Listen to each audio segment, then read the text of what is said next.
Usman versus Jorge 2 is scheduled for UFC 261. And I made another video where I put my predictions. I said, Jorge, I think he's going to KO Usman.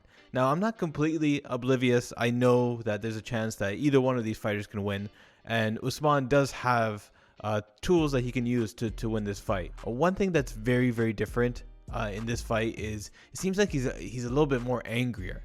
He has something more to prove, and I don't blame him.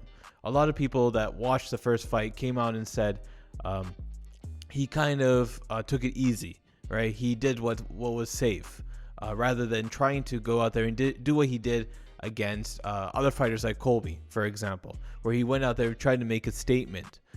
And he did say something. He said that I'm going to finish Jorge Masvidal. Now, him saying this is probably, for other fighters, it's just very common where he says, or a fighter will say, oh, I'm going to finish him in the first round, second round, I'm going to submit him, whatnot. But it's a little different for Usman. He hasn't really said this before, and he made a note about this. He said that I said it twice before. Once was earlier in his career against, I forget his name, and he finished that fighter. And the second time was against Colby. Now the third time that he's saying it is against Jorge Masvidal. So how does he do it? I think this is how Usman KOs Jorge, if that's the way that it happens. Before we go any further, make sure to like and subscribe to the channel. If you want more videos like this, let us know in the comments below. Usman won the first fight by implementing a strategy where he was going to use single heavy strikes against Jorge Masvidal, stay on the outside, and clinch when necessary. There was a lot of times where it might have looked like Usman was in a little bit of danger. He did eat some shots from Jorge, especially some strong shots. But for the most part, he stayed on the outside, and he would go snatch Jorge's for lead foot for a single leg, or he would just initiate the clinch against the fence. While he's on the fence, though, what Usman does is that he makes sure that while he's there, he takes advantage of that position. So he'll lean on his opponent, make them carry his weight. He will use a lot of non-significant strikes. What does that mean? Well, he doesn't. You throw power shots from that position. He doesn't throw like these devastating elbows. What he'll do is he'll pick a part of his opponent's body and just constantly just hit him over and over and over again. Yes, this is not technically a significant strike, but in totality, say you take all those non-significant strikes and you add them up in totality, they do kind of add up to something significant, and that's long-lasting damage. It doesn't necessarily show up on the other person's body physically, but you can also get a sense that it does wear on his opponent, and that's what Usman does. He wears down on his opponents. He tries to break them, and in this fight, he's made a note. He said that I want to break Jorge Masvidal, like he broke all his other opponents in the past, according to him.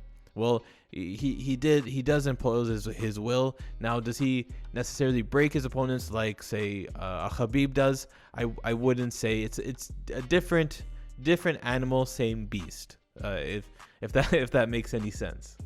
We'll go over some stats here, but Kamaru Usman has a very surprisingly long reach. He doesn't really use his reach like, say, like a John Jones does, or say like a Gustafsson or whoever it may be that has a longer reach. The way that he uses it, he allows himself to stay on the very outside of his opponent's range, which is still in his jab range or his single cross range. So he uses that to his advantage. So what that allows him to do is he doesn't have to get into these infights. He doesn't have to get into these dogfights against his opponent because he can stay much further away from his opponent. He doesn't have to get in there because his arm reaches his opponent, no problem. So he uses that reach that he has to stay away from his opponent and kind of negate some of these strikers that he faces. So guys like Colby Covington, for example. Colby Covington, yes, was hitting Usman a lot of the times, but the only time that he was able to really hit him was when he was really, really close. Usman, with that reach, was able to stay on the outside and hit and punish any time that Colby Covington stayed in the pocket way too long. If Colby Covington stayed there for an extra half a second, Usman made sure that he threw something. He threw a jab, he threw a cross, he threw a straight, whatever it may have been. He made sure he did something to show Colby, to deter Colby from staying in that range longer than he should or at all. Another stat that we'll look at is the takedown attempts by Usman. Usman went for 16 number of takedowns during that fight, but only landed 5 of them. Now, this is something that I noted in the video where I explained how I think Jorge Masvidal wins via KO. But one thing that you have to take note, and I mentioned in that video as well, was not every one of these takedowns was an attempt to actually take Jorge down. Yes, technically they were a takedown attempt, but a lot of times Kamaru Usman will use his wrestling, use his takedown attempts to initiate the clinch, where he excels. He wants to be in that clinch position, where it's either against the fence, in the open cage, wherever it may be. So he uses his takedowns as an entry point to initiate that process. Now, I wouldn't look too much into that number, that discrepancy, which is I guess 31% accuracy, but it's something to note for the Jorge camp though. Usman, over all his fights, has a 47% takedown accuracy, but in this fight he had 31. Now, do I think Usman is not going to be able to take down Jorge Masvidal? No, he's going to be able to take him down, and he's going to take him down multiple times. So now the question is what does Usman do with that, right? Usman can, when he's on the ground, not just simply not stall or do what I was explaining before, where he does these high volume non-significant strikes. He can actually, maybe this time where he goes to the ground, he can actually try to get to better positions and actually do like significant strikes onto Jorge Masvidal. Now, will that happen? I'm not sure, but you can bet on 2 things: that Jorge gets taken down, and Usman is going to inflict at least non-significant strikes, a huge volume of them on the ground. In the first fight, there's kind of an asterisk on a lot of the points that we've talked about in this, but also this next point. It was what Jorge did in the clinch. So Jorge is not new to the game. He understands he understands positioning, over underhooks, double underhooks, all that stuff against the cage wizards, whatever it may be. But in the first fight, he did have trouble with dealing with Usman's pressure on the cage.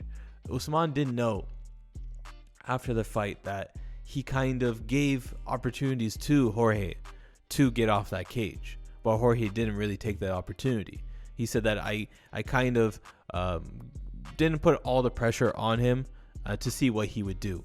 And yes, that's very important to talk about, and it might play again in the second fight, but it could also be attributed to his cardio, right? Jorge Masvidal, let's not forget, he had 6 days notice. That includes traveling to Abu Dhabi in Fight Island. That includes weight cutting, and that includes any type of other preparation that's required.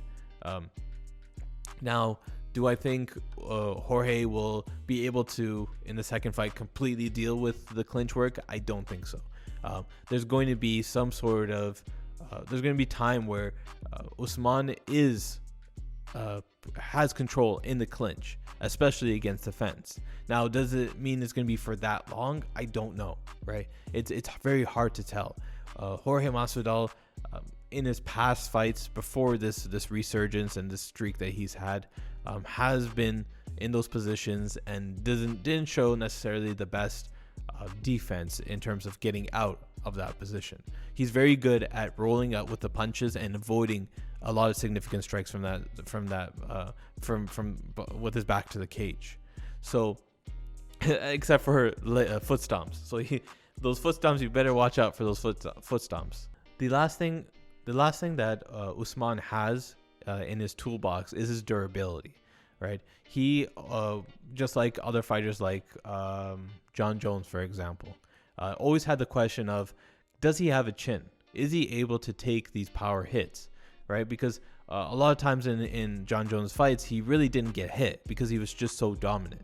And that was kind of a question for Usman as well, was how durable is he? Does he have a chin? We really haven't seen it. Another guy was Khabib. Does he have a chin? We haven't really seen him get hit. Now Usman kind of demonstrated that, yes, he does have a chin. He took huge shots and at volume. Colby Covington. And he took a huge shot multiple times, actually. I think it was 2 times, but one really got him shaken up. It was Gilbert Burns. So what Gilbert Burns did was he led Usman to walk to Usman's left, and when Usman was walking to his left, Gilbert Burns closed the distance and hit him with the overhand right to go behind Usman's guard. So we've seen that Usman has durability. He doesn't have a glass chin at all. So even though Jorge Masvidal in the first fight did hit Usman, it really didn't shake him up that much. So maybe in the second fight, there's also opportunity to demonstrate that his durability is up there, right? He's able to take a lot of these shots.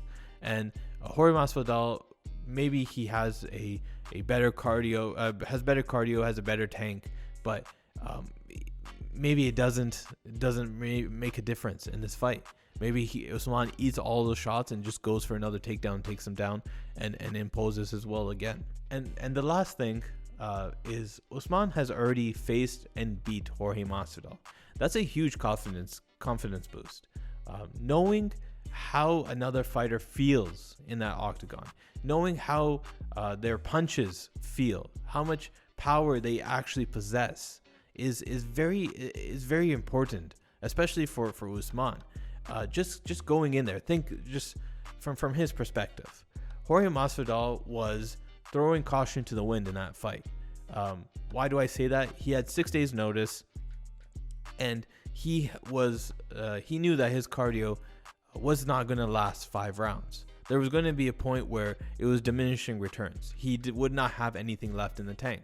So knowing that from Usman's perspective, you would assume that Jorge Masvidal was putting nearly 100% into a lot of the shots that landed on Usman. Knowing that is a huge confidence boost to Usman. He knows now how hard Jorge actually feels, right? How tough his punches are.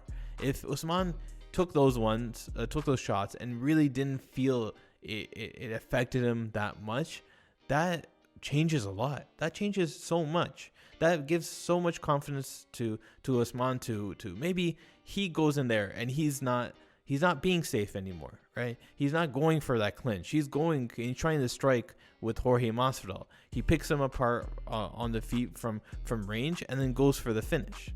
Now, he says that he's going to go for the finish, but he doesn't have to. There's a possibility that Usman goes in there and changes his game plan and says, you know what, I'm not going to go for the finish. This time, Jorge Masvidal, yes, I felt his power in the first fight, but now that he has a better training camp, I could just feel that he's a lot more powerful. I'm not going to take that risk. And he might go there and just play it safe all over again.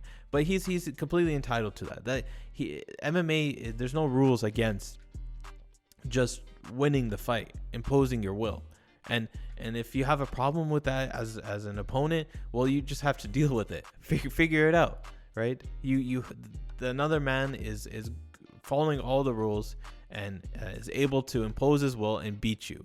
Well, there's only one option, is to beat him. Usman right now is the best welterweight in the world. He's created this package, this skill set where he's able to beat all of these fighters. Yes, he's not the best striker in the world.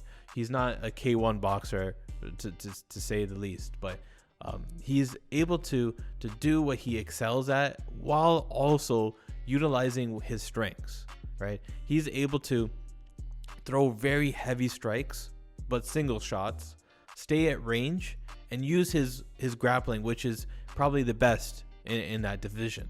So yes, he doesn't necessarily have the most dynamic game, but a lot of these fighters, especially at the top, don't necessarily have that complete game. There's guys like Khabib who don't have a complete game, right? They have a game where they play to their strengths and do what they excel at. Another guy that does that is Max Holloway, for example. Max Holloway is not the best ground technician, but he excels at high volume and imposing his will on the feet. I still think Jorge Masvidal is going to go in there and win the fight via KO. As stupid as that sounds, but hey, I like to go against the curve, as they say. But Usman can go in there and just do what he did in the first fight, and maybe fine tune a couple of things.